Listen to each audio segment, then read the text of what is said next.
This podcast is brought to you by Voice and Vision, bringing help, hope, and healing to individuals, families, and communities affected by mental illness, addictions, and disabilities in southeastern Pennsylvania. Financial support for this podcast is provided by a Veterans Trust Fund grant from the Pennsylvania Department of Military and Veterans Affairs. Welcome to Untold Valor, a podcast with a unique focus on veterans, featuring stories of courage, recovery, perseverance, and strength. Listen to hear veterans share their perspectives on what it's like to battle mental health challenges, combat addictions, and overcome other adversities unique to those who have served. Welcome back into another edition of Untold Valor, and we're excited to have another guest this week here on the show. We're going to be talking with John Byrd, and he's going to join us along with Reverend Ben to chat about John's experience and the things he's gone through. So as always, we appreciate your time here on the podcast. And don't forget, if you need some help, stay tuned to the end of the show. We've got some information for you that can help you along the way. If you've got questions and need some help about your journey post-retirement, things of that nature, you can find all that information again at the end of the podcast.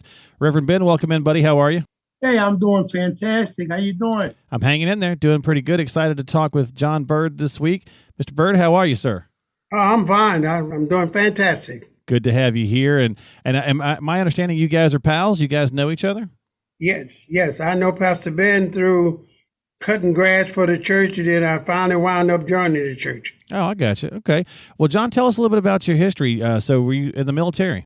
Yes, and I was, they woke me up 4 o'clock in the morning, said, Uncle Sam needs you, and they took me to Fort Benning, Georgia. That was October 1963. Oh, wow. And okay. So Army?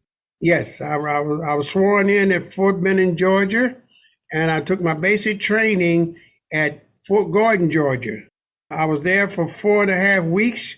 Right after that, that's when John F. Kennedy got killed. Oh, wow. And we was supposed to be going to the rifle range. We never made it because they told us to clean our weapons, so we might be going to war. Right after John F. Kennedy was assassinated and they had his funeral and all of that, they did take us back out to bivouac, they call it, and we went to finish our basic training. So they let us go home for 30 days. Then I was shipped back to Fort Lee, Virginia for my AIT. After I did AIT, I was at Fort Lee, Virginia, and I was just one day, I was just messing around at the gym, giving me some exercise, because I was a former superstar basketball player in North Carolina. Mm-hmm. They want to try to keep me there to stay on the base, but the post commander said, no, we need soldiers to fill the soldiers that we're going to have to take out of Germany to go to Vietnam, even though we were just supporting. Right. So they sent me from Fort Lee, Virginia, back home again for another 30 days. Then I went to on a boat for 11 days, which I was sick for 10. And I wound up in Frankfurt, Germany. Okay. Mm-hmm. And they shipped me out of Frankfurt, Germany to a little town called Babenhausen. That's about 50 miles south of Munich, Germany. Yeah. So to back up a little bit, when I was at Fort Lee, Virginia, my MOS was 552. That's they taught me how to fix a tank farm, how to camouflage a tank farm in the time of war. A tank phone? Tank farm. Oh, gotcha, yeah. Like for gasoline, stuff like that for the vehicles. Okay. So when I get to Frankfurt, Germany, they shipped me out. They TDY, what they call TDY, they needed some more men at Babenhausen, Germany. So when I get to Babenhausen, Germany, the first day I was there, they put me on guard duty. So I'm on guard duty, walking around, and I met this guy. We talked for a few minutes.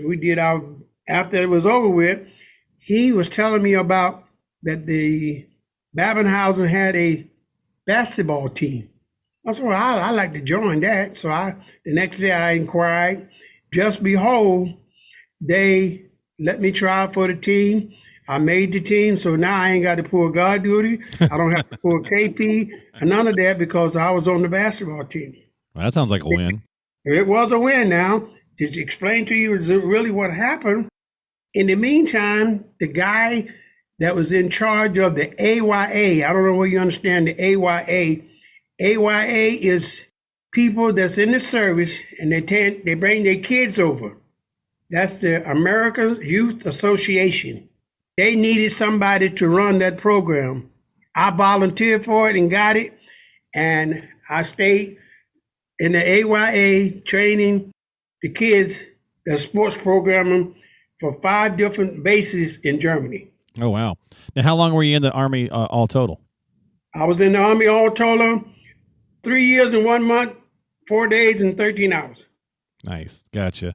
And so how was your experience after? And I know, Ben, you've got some questions you want to jump in here as well, because a lot of what we're trying to do is talk about the experiences that veterans have after and challenges they may face. I can go there. After I got out the service, yeah.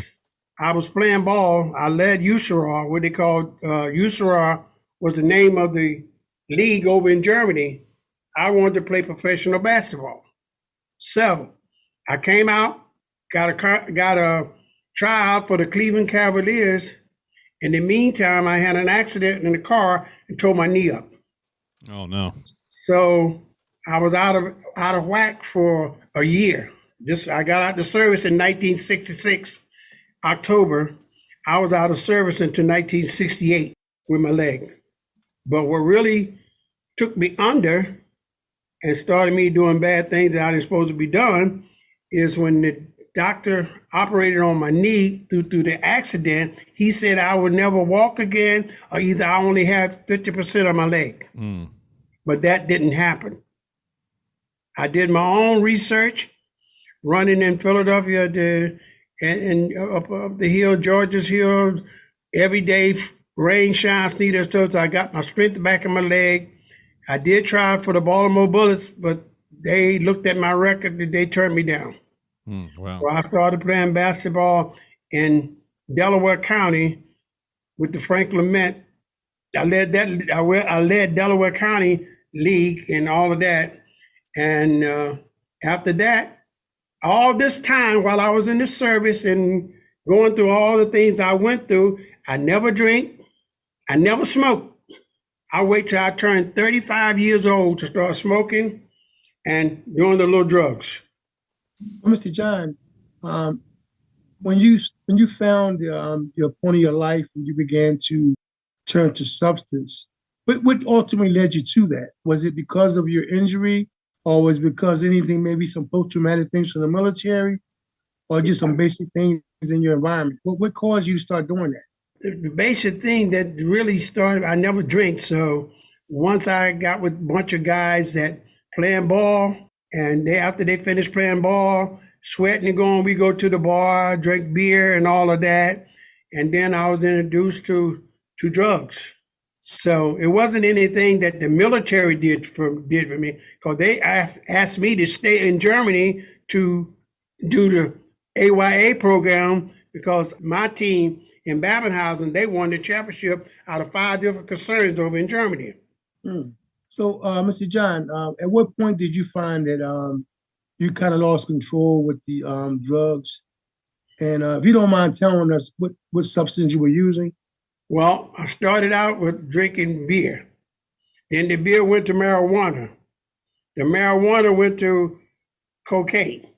And I thought that the beer and the marijuana would make everything okay.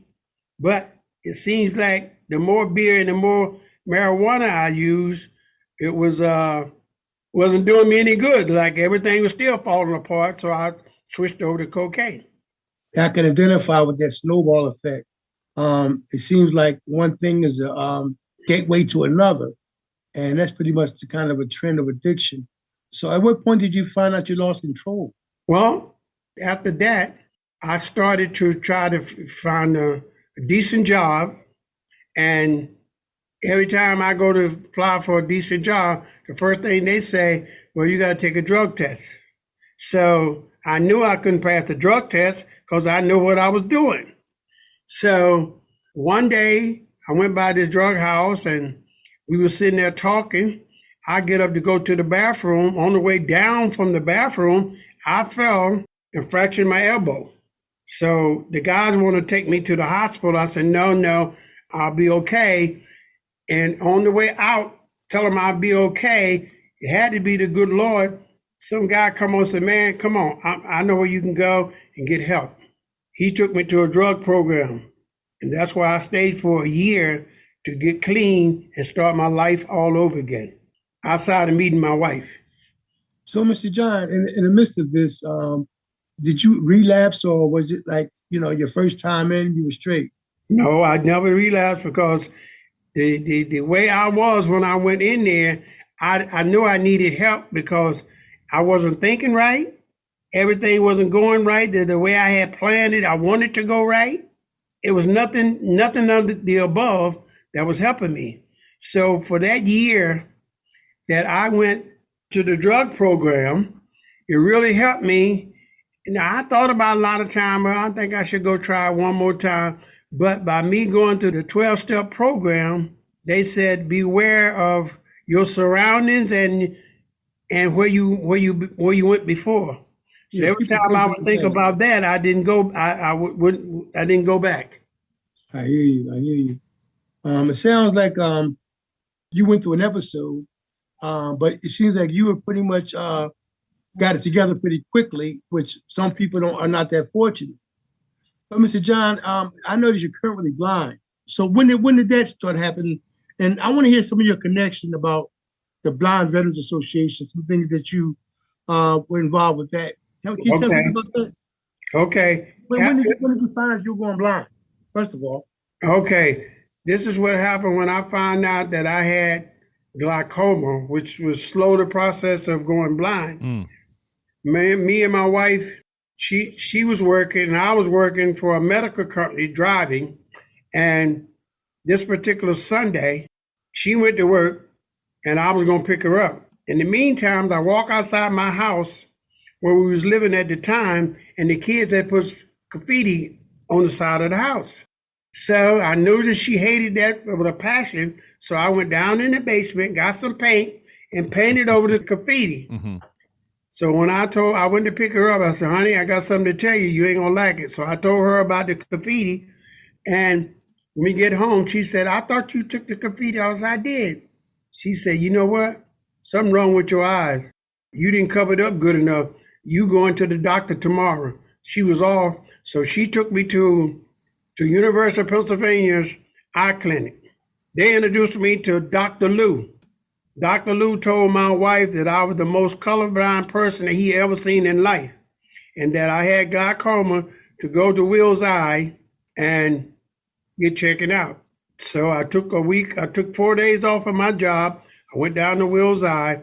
That's when they told me I really had, he said, with the pressure in my eye at the particular time, that I should have been blind the next day. Wow. My pressure in both of my eyes, one was 30 and the other was 29. And he said, once you get past 25, that runs the aqueous nerve in your eye, and that's what makes you go blind. Okay. Right? When did you connect with the Veterans Blind Association? How did you? Okay.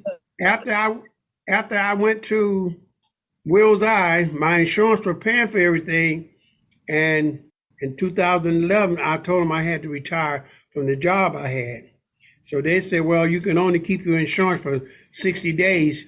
So I went to the VA, and they told me, well, we can pay for your medicine, but you can see a doctor and you have to pay for your medicine. So I said, fine, that's fine. I'll do that. As long as I had some way to control my glaucoma. In the meantime, to show you how God works, I was standing in line to pay a $50 bill that I had got the medicine for. And this guy named Mr. Stillwell, he was in charge of the Blind Association, and he heard me and another guy talking, and we was talking about glaucoma. So he hit me on the shoulder and brought me over and said, look, come on, go with me. He took me upstairs, had me examined, and another doctor named Dr. Miller said, yes, his eyesight is real bad. So they put me on 100%, and I've been going back and forth since then, and that was in 1990.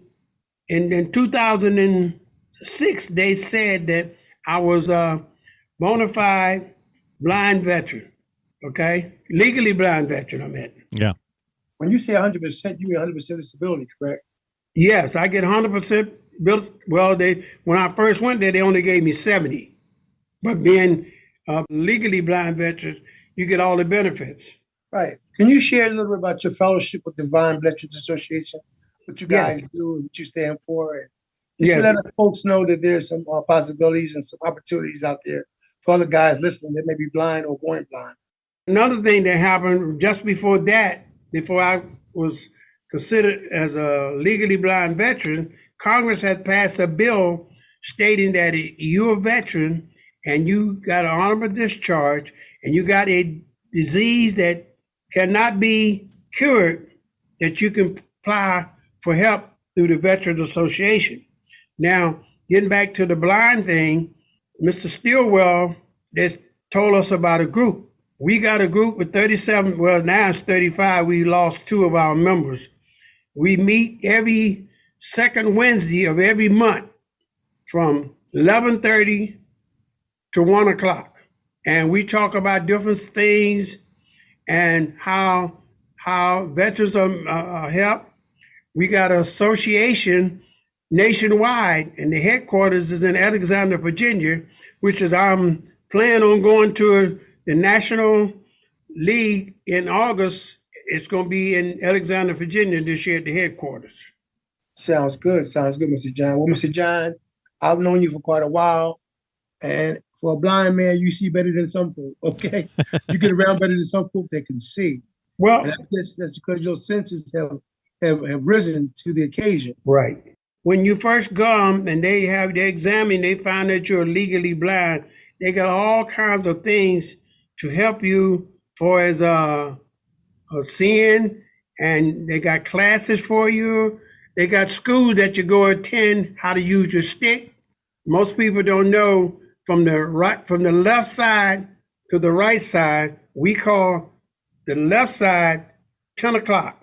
Okay, if you bump with your stick and hit something at 10 o'clock, you go to 2 o'clock. And if you go from 10 o'clock to 2 o'clock, you're always walking in a straight line. Oh, okay. Okay. Now, I just taught this young lady here about the elevator. Now, I don't know what you gentlemen know or not. If you're riding the elevator and you hear the bell say bing, okay, what that bing mean? That means if it bings one time, that means the elevator is going up. If it bings 2 times, that means the elevator is going down. Interesting. Okay?